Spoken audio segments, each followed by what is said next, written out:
I have been in the construction world for quite a while, almost 40 years. And in 40 years, I've seen a lot of changes. I've seen changes in building codes. I've seen changes in building materials. I have seen changes in best practices. What I have not seen nearly as much as I would like to have seen is changes in the way that we view housing.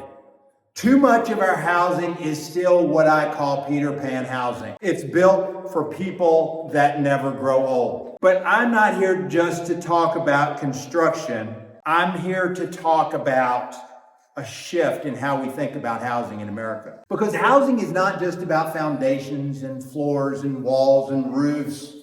It's about life. It's about the environments that we create for people to grow, connect, and thrive. Not just in youth, but across the entire lifespan. Anybody know what happens in 44 days from now? The oldest baby boomer will turn 80 years old in 44 days. And there are 75 million of us standing in line behind that first one. And if you think we're just talking about old people, only 15% of us across all ages will go through our entire lifespan without a mobility impairment of one kind or another. Maybe it's a broken leg from skiing. Maybe it's an injury from an automobile accident. Maybe it's someone who's born with some kind of condition that impairs their mobility. Or maybe it's from aging. But why are we building houses for 15% of the population? And I know that I'm speaking to the choir here, and later in my presentation, when I have a slide on universal design, I'm sure you all know what universal design is, but I would like to share some of my experience over 40 years.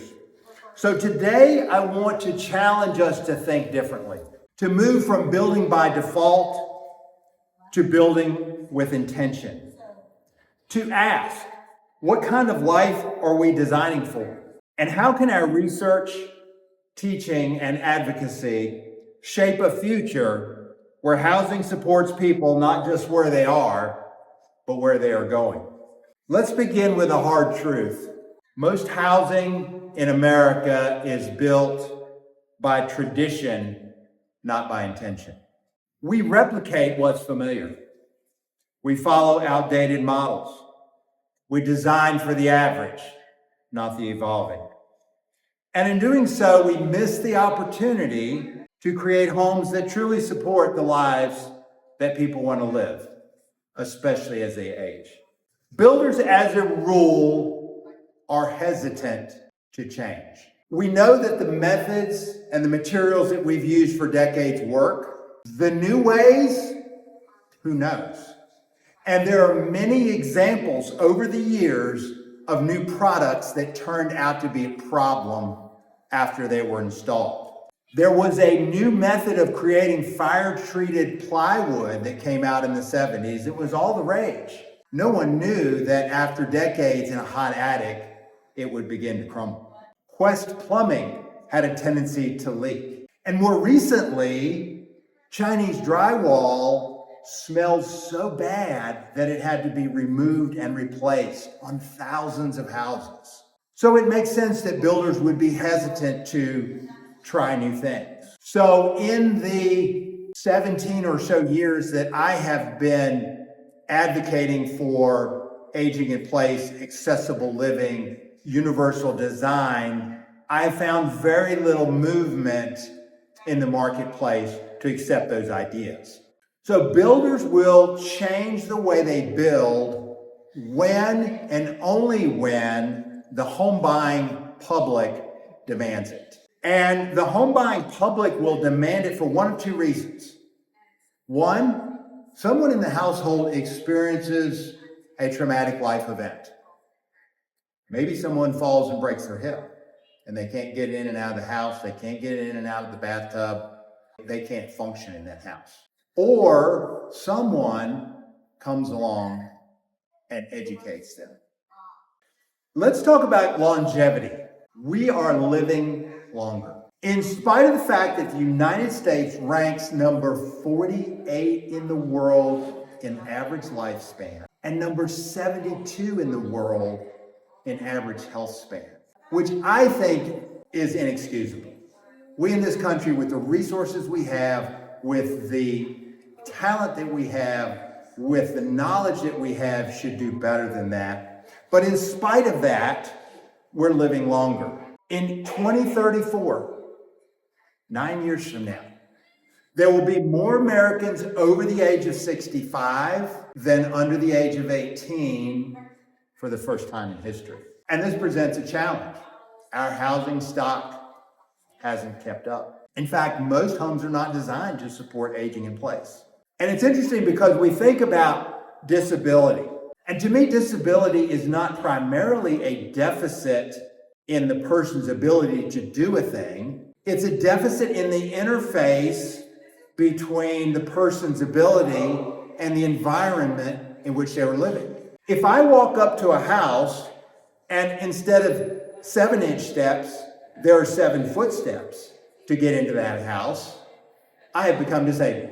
I am unable to climb 7 foot steps. Unless maybe a bear was chasing me, I might pull it off.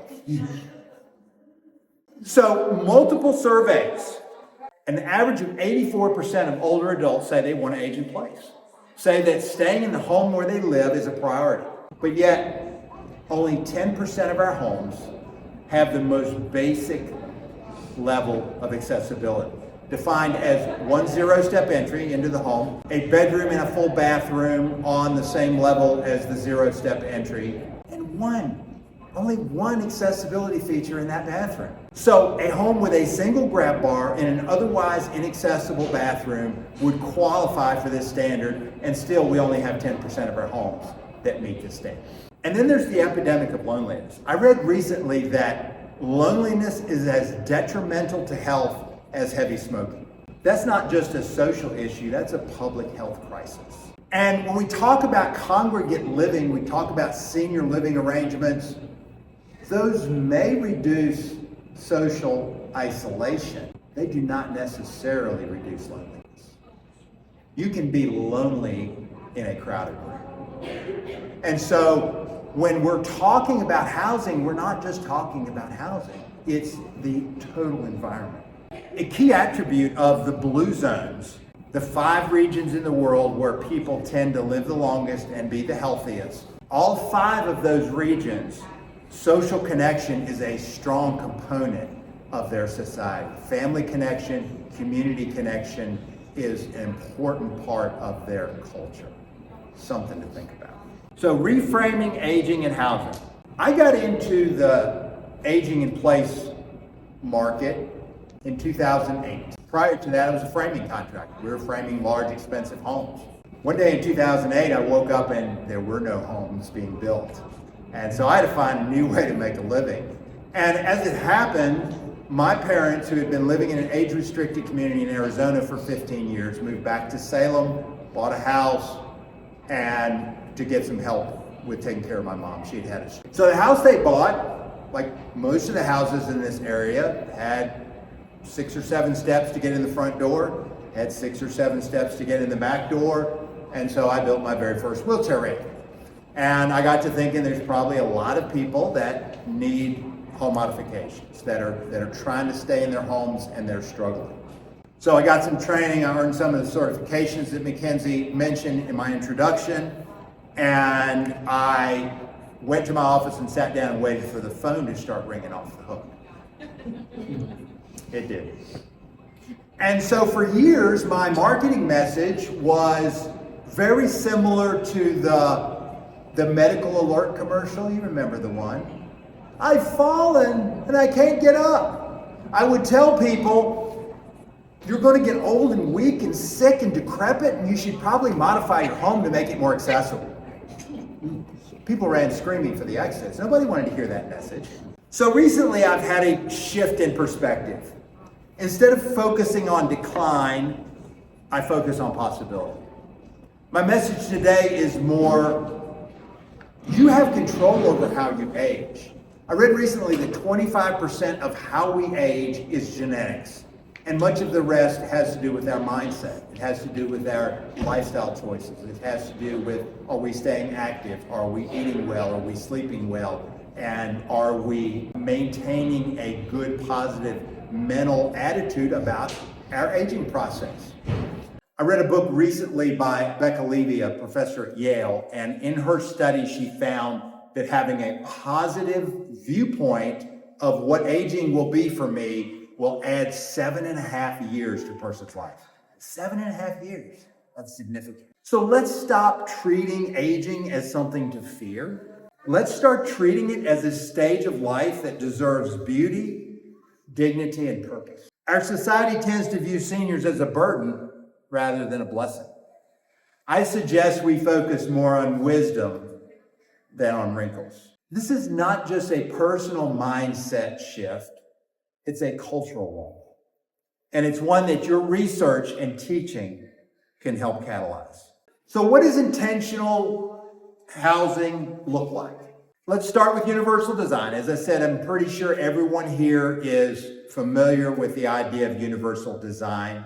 I would like to just say that it's a mindset more than a prescriptive code. People talk about ADA or the building code. Those are very prescriptive. You have to do this, you have to do this.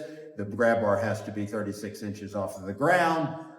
Universal design doesn't say any of that. Universal design says, let's imagine an environment where everybody, as much as possible, can function safely and comfortably in the environment. Because it's not just about accessibility. It's about dignity.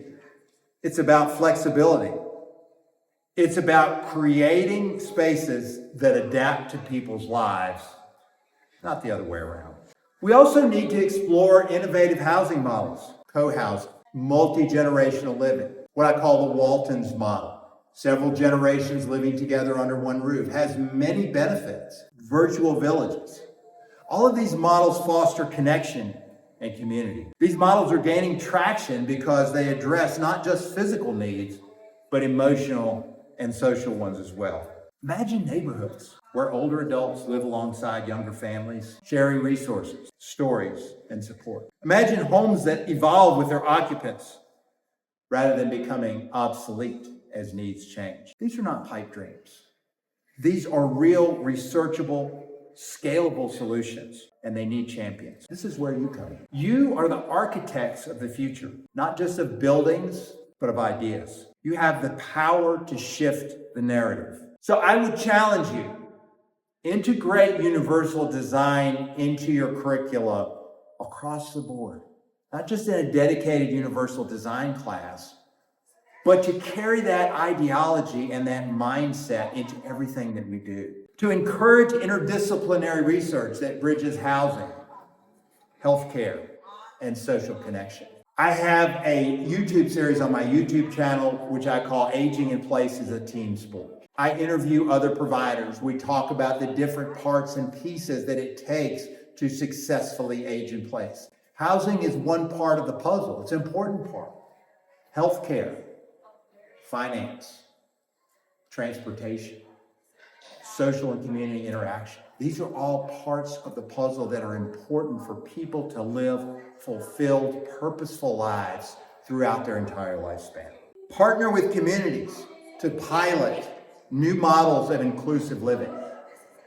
Here in the New River Valley, there is a robust community of aging in place advocates that have done a tremendous job bringing this awareness to the community. It's not like that everywhere in the country. You're very blessed here to have that support. And advocate for policies that prioritize long-term livability. We have in Virginia, we have what's called the Livable Homes Tax Credit. If you remodel your home and incorporate accessibility products, you convert a tub to a curbless shower, you put in a wheelchair ramp, you widen doorways, you can get $6,500 off, right off the top of your state income tax. There have been people trying for years, decades, to get similar legislation passed on the federal level. So some of these policies, some of these resources can help move the needle. Because the future of housing is not just about affordability or square footage. It's about meaning. It's about connection. It's about designing for the full human experience. So in conclusion, I'd like to leave you with a couple of thoughts.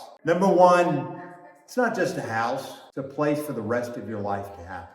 I think if we can let that idea sink in, we can design better housing. Let's build homes and communities that honor that truth. Let's design with intention. Let's celebrate aging. Let's create spaces that support purpose, connection, and joy at every stage.